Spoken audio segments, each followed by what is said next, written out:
Greetings and welcome to another episode of Veterans of the Cedar Valley. My name is Tom Haggerty and I'll be your host today for this show. In the previous episodes of Veterans of the Cedar Valley, we have had veterans from World War II, Korea, Vietnam, Afghanistan, and Iraq, and other areas of interest of military service. Today in the studio, we're happy to have with us Dr. Ken Atkinson, who is a professor of history at the University of Northern Iowa. And welcome, Dr. Ken. Thank you very much for having me, Tom. And Dr. Ken is an Army veteran, and I'm going to ask you to give us a little bio of your history from when you were in the service and then up to date here. I was in the Army active duty from 1983 until 1987, and I was assigned to the Berlin Brigade in West Berlin, Germany, inside the Berlin Wall for 3 years. And what particular, Dr. Ken, were the duties of the Berlin Brigade? Well, we were a rather unusual unit. We were not part of NATO. We were an independent entity, the last World War II era military unit in existence. So we were protecting the city. We were actually an occupation army in the city, protecting it from the communist threat, mainly the Soviets around us. So now, your service was, of course, after the Berlin Wall crisis and all that, right? Yes. But it was just a maintaining force in Berlin. How long were you on that duty? Just over 3 years. 3 years from the time you enlisted until you were done with your enlistment? The first year was various schools, training, and then 3 years in Berlin. Where did you go to school? You went to basic training? Yes, at Fort Dix, New Jersey. Okay, and then from there, where did you go? Fort Jackson, South Carolina, Fort Benjamin Harris, Indianapolis. And those were specialty schools? Yes, in administration, working Army administration, documents, to be a courier.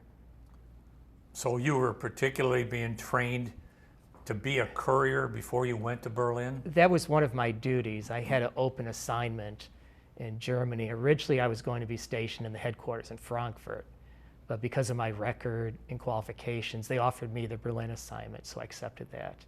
That would be much more exciting. When you were in Army training, they asked you to be an officer, and you didn't want to do that? Well, when I enlisted, I had my bachelor's degree. And at that time, it was 4 years for enlisted rank, 6 years for an officer. And at that time, I was told if I entered as an officer, I'd be stationed in the United States. But I was told I could go to officer school pretty much any time, and I did have that opportunity many times. But I thought I wanted to go overseas. And so I would be an enlisted soldier. And having a college degree helped, and that's how I got this courier duty. Sure. When you got to Berlin, you joined the group that you worked with. And what was the group's primary job? Yeah, my unit was a headquarters and service company combat support battalion. So we supported three infantry regiments. And my main job was transporting classified documents around the city, and then once a week going behind through the Berlin Wall, the Iron Curtain, back and forth across communist territory. So they just picked you out of this group to become a courier, or you had been trained to be a courier? I was trained, and other people were too, but my qualifications, my scores, having a college degree, they thought somehow I was a little more reliable. Okay. So how did you do your job? I mean, like every day you went to the office or went to the boss and he says, here, you're going to do this, and you took, those were missions, and you just carried documents. Where did you carry the documents to? 4 days a week, I would arrive like mid-afternoon, and various units would bring documents to me.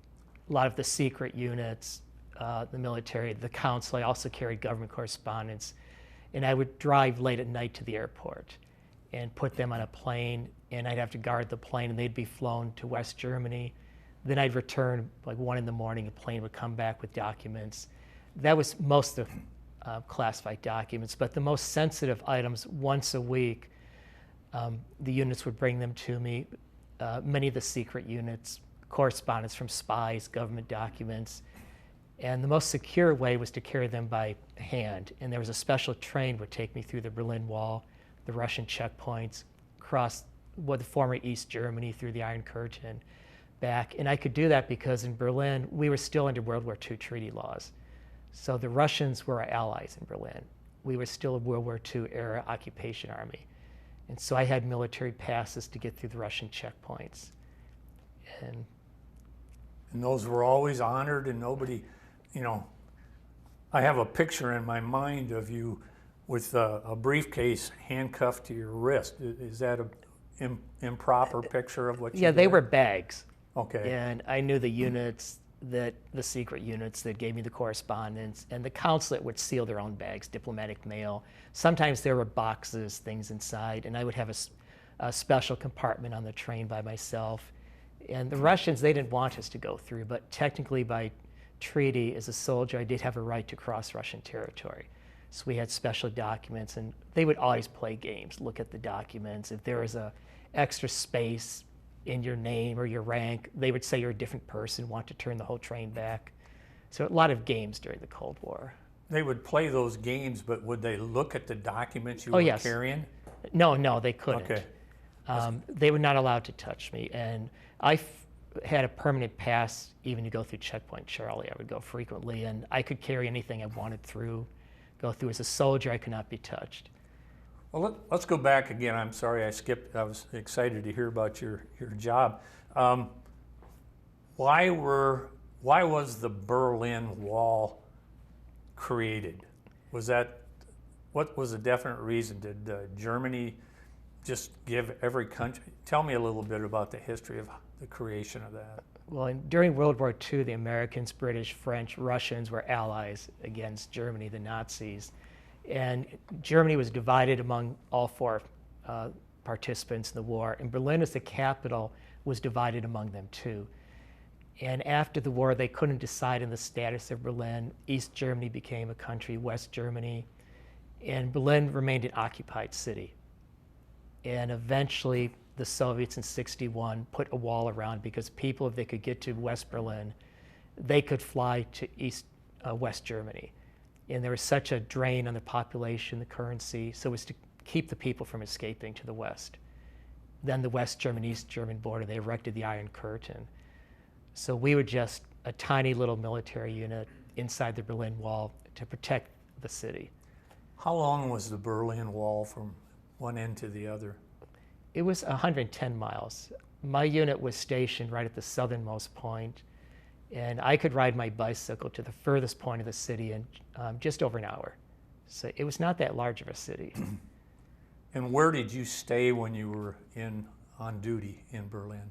Well, I lived in Andrews Barracks, which was the former barracks of the SS, which was Hitler's elite protection squad. And just outside my window, they used to conduct the massacres, famous shootings. So it's kind of an eerie place. A lot of history there. Yes, so we were a city unit, which was unusual. We were in many of the World War II buildings. We were scattered throughout the city. So we had a tank battalion, infantry, and the tanks would just drive in the street through city traffic. Were the group that you were part of, was it strictly United States military, or was it a mixed group of like Russians and others? No, we were just Americans occupied West Berlin, the southern part of the city, the British the middle, the French the north, and then the Soviets had East Berlin. And did each group have a courier like you, or many of them? Yes, by treaty you were allowed to people pass through your zones. So they couldn't stop me. They knew I was carrying secret stuff, but it would be an international incident if I didn't show up the other end. If something happened to me along the way. Okay, the people that agreed not to stop you would be in trouble, but what about people that would try to stop you that weren't part of the agreement? I mean, like, were there any spies following you or anything like that? Oh, when I would drive through Berlin all the time, there were people following me. The phones were bugged, just constantly, even off duty, you're followed. It's just, the Cold War is just common. And you never knew if it's your side, the other side. Sometimes you report it, then you see people following the people following you, cars at night following you. So And you were able to tell that these people were following you? Yeah, especially when you're in the middle of the night, you can see a car following you down the city streets. It gets obvious. Okay. What was the farthest from where you were stationed that you had to take a pouch of documents? It was a standard run to the airport. It was about a 45-minute drive, the northern part of the city. Did you have to take trains sometimes? And once a week when I'd cross the Iron Curtain, that was a train. It would take about 7 hours one way. The train was required to go 35 miles an hour through Russian territory. That was just to kind of harass the Americans. It was a very slow train. And it was guarded all the way. There were Russian checkpoints watching it, so no one could jump on, no one could get off. Could the Russians send a train the other way? They weren't supposed to. It's by treaty acts. They could. Occasionally they would want to stop the train, say they need the tracks, but the Americans would insist on right of access according to the treaty, so they'd have to relent and let us through.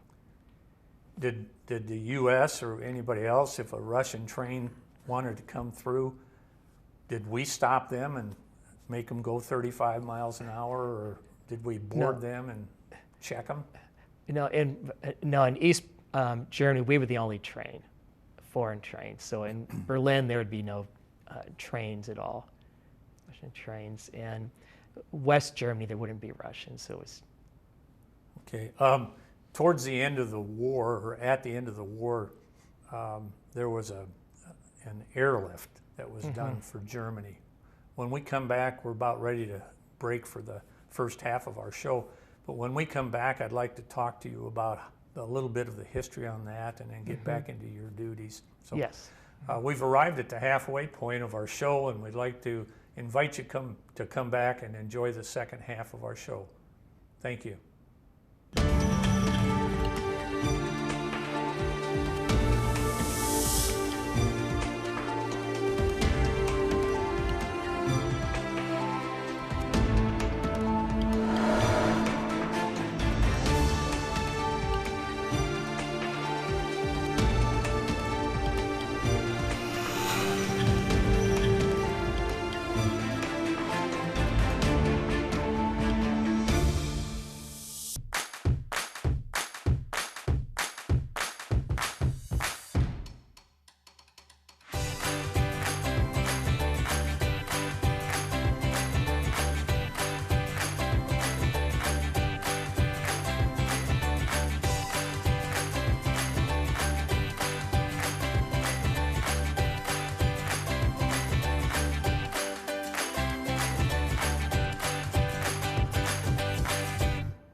Welcome back to the second half of Veterans of the Cedar Valley. My name is Tom Haggerty, and our guest today on our show is Dr. Kenneth Atkinson, who is a professor of history at UNI. And we're glad to have him because he was also a U.S. Army veteran, and that's what this show is about, interviewing veterans on what they did during their service time. Welcome back to the show, Dr. Ken. Thank you. Briefly, Dr. Ken was on a mission in Berlin to carry coded messages, secret messages. If I'm wrong, you can correct me. Yes. And that's what you did in the U.S. Army in Berlin for 3 years. Yes. Okay. And I found that very fascinating when I was reading some background on you and some history, because you are a history professor, so I thought I'd impress you. But when you were in Berlin and doing this job, everything was a little bit calmer than the reason that the wall was put up, the Berlin Wall. Like, there wasn't a lot of military tension between the two sides. Would that be a fair statement? It was very tense. You had surrounded by Soviet divisions, and there were quite a few escape attempts when I was there. And the Russians are always doing things to cause trouble with the Americans, and a lot of spy activity, people coming over. So it was a war for information. Did you see anybody try to leave East Berlin and run through whatever dead man zone to try to get to West Berlin to escape? Not personally. But it did happen while you were there? Frequently. And did they make it? On a few instances, yes. Most of the time, no. Do you have any idea how many people actually got over the wall to freedom? I believe it's just over 100. And when did the wall reopen, to people come over from east to west and vice versa? So in 89, it was there from 1961 to 1989. Has the wall been torn down? Most of it, and I was there just over a year ago. I was one of 10 former service members honored by the German government, so we had a VIP tour, and they kind of regret tearing down so much of it, because I think now they should have allowed more, but there are some segments of it. Tell me about Checkpoint Charlie. Is that where you not necessarily were working or stayed in a barracks, but tell me a little bit about Checkpoint Charlie. The checkpoints I normally worked were Alpha and Bravo. Those were the checkpoints going in and out of East Germany. Checkpoint Charlie was from West Berlin to East Berlin, from the American, British, French sectors to the Russian sector. And technically, as a soldier, the wall did not exist for us. It was a violation of the treaty. And we were allowed to go in and out. You needed permission, but I had a permanent pass, and I used to just walk through the death strip, going to East Berlin all the time, sightseeing, doing things. And technically, they couldn't stop me, because I had access to Russian territory as a soldier. Did you wear your uniform when you were doing this? Yes, we had to wear the uniforms to show that we were a soldier. But when you took a casual walk from one side of Checkpoint Charlie to the other side, did you wear your uniform? Yes, that was a requirement. So how about the other way? Were the Russians allowed to walk freely over to our side? Technically, yes, but the only ones you would see would be generals driving over to shop downtown. They would not let ordinary soldiers through, because there is a fear they wouldn't return. Okay, and did that ever happen, maybe? No, they kept everyone away from Checkpoint Charlie, but I would see generals crossing frequently, and dignitaries. And between the wall, when the wall was built, they cleared out, according to some of the photos I saw, they cleared out the houses mainly on the East German side to make more of a place for running to get away from, it was a long distance. How far would the distance have been? It varied. Downtown, it was quite wide, near a quarter mile. In the countryside, it was narrower, but then it had machine guns, spikes, tripwires, shooting devices, guard towers everywhere, and tack dogs. So it was very much something out of the Middle Ages, almost. Well, one of the pictures you shared, it did show a machine gun mounted. Yes. And would that be fired because somebody was trying to cross and tripped a wire? Yes, they're tripwires. Oh, and okay. Under the Berlin Wall, I remember there was tunneling going on, and that was the early part of it where people failed to get out of East Berlin and wanted to get into the West. Were there tunnels there when you were working? That was in the early period, but they had sound devices to hear people digging, so there was a short window you could tunnel beneath it. Did we have tunnels going over to the other side? Not that I'm aware of. Okay. Now, some of the stuff that you talk about was probably all top secret, and I don't want to violate that if there's any. But if it's on the internet now, it's not top secret. Yes. But how many missions, when you went on your duty that you were required to make, how many did you make on a train? Oh, it was every week. once a almost week? every week, yeah. I'd cross communist territory from Berlin to the West German border, and then I'd go back. So it would take about 12 hours total. And then kind of the same question, when you had to take a briefcase or a package of documents to the airport, did you ever have to take the airplane and then stay with the documents that you were carrying? No, I would take them and I'd have to wait for the plane to leave. They And never put them pulled on you the on plane. the plane and said, No, "Come it on." was a cargo flight at night. Okay. So I would load it up and wait by the door of the plane and wait till the plane leaves. And make where sure it was took that off. plane going? It would go to Frankfurt. Oh, okay. And then it would and come they'd back be- later on, you said? Yes, and then someone would be at the other end to pick it up. Was there anybody ever backing you up on your mission to the plane or the train? Just in the case, somebody captured you, or was there any threat of that? Or The plane, I'd have someone with me, but the train, I was on my own. were you armed? We weren't allowed to carry weapons in the communist zone. So, Had you been trained to carry a weapon? yeah, I was qualified as an expert marksman. So. Sorry to hear that. I never qualified. That's why they made me a medic. Okay. When you were not on duty, did you get to freely walk around West Berlin town and go to yes. restaurants and all that Yes. stuff? Okay.